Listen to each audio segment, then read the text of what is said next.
মাসখানেক আগে ছোট পর্দার দর্শকপ্রিয় অভিনেত্রী অহনা রহমান জানান, খুব শিগগিরই অভিনয় জগৎকে বিদায় জানাচ্ছেন তিনি। ২০২৫ সাল থেকেই মিডিয়াতে কাজের পরিমাণ কমিয়ে দেবেন, একটা সময়ে পুরোপুরি বন্ধ করে দেবেন। এরপরই ওমরাহ পালন করতে সৌদিতে পাড়ি জমান অহনা। সেখান থেকে ফিরেই নিজের আমূল পরিবর্তন আনেন এই অভিনেত্রী। পোশাক পরিচ্ছদ থেকে শুরু করে পেশাগত জীবনেও বেশ কিছু পরিবর্তন দেখা মেলে অহনার। অভিনেত্রী জানান ওমরাহ পালন করে আসার পরে বোরকা হিজাব পরেই স্বাচ্ছন্দ্য বোধ করছেন তিনি, যে কারণে আগামীতেও এমন পোশাকই পরিধান করতে চান। শুধু তাই নয়, আরও এক সাক্ষাৎকারে অহনাকে বলতে শোনা যায়, নাটকের বাইরে আমি মাথার কাপড় ফেলতে চাই না, এটা আমার ব্যক্তিগত বিষয়, যে কারণে ইন্টারভিউ দিতে গেলেও চেষ্টা করি মাথায় কাপড় রাখার। অভিনয় জগতে থেকেও অহনার এমন ভাবনা চিন্তা নিয়ে নেটিজেনদের মাঝেও মিশ্র প্রতিক্রিয়ার সৃষ্টি হয়।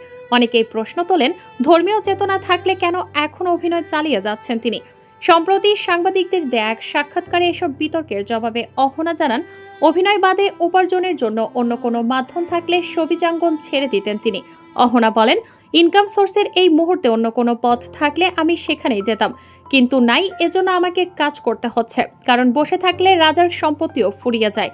এ সময় সমালোচকদের উদ্দেশ্যে অভিনেত্রী বলেন, আপনাদের যদি মনে হয় সিম্প্যাথির জন্য মাথায় কাপড় দিচ্ছি, এসব বলছি, এতে আপনাদের যদি দয়া হয়, খুব কষ্ট লাগে, তাহলে আমার মাসিক খরচটা আপনারা এসে দিয়ে যায়। এখানে টিভি চ্যানেলের বিকাশ নাম্বার আছে, সেখানে এসে দিয়ে যায়। প্রসঙ্গত, অভিনেত্রী অহনা রহমান মডেলিং দিয়ে ছবি অঙ্কনে আসার পর বিভিন্ন টেলিভিশন নাটকে অভিনয় করে দর্শক মহলে ব্যাপক জনপ্রিয়তা পান। অভিনয়ের পাশাপাশি সামাজিক যোগাযোগ মাধ্যমেও বেশ সরব থাকেন তিনি।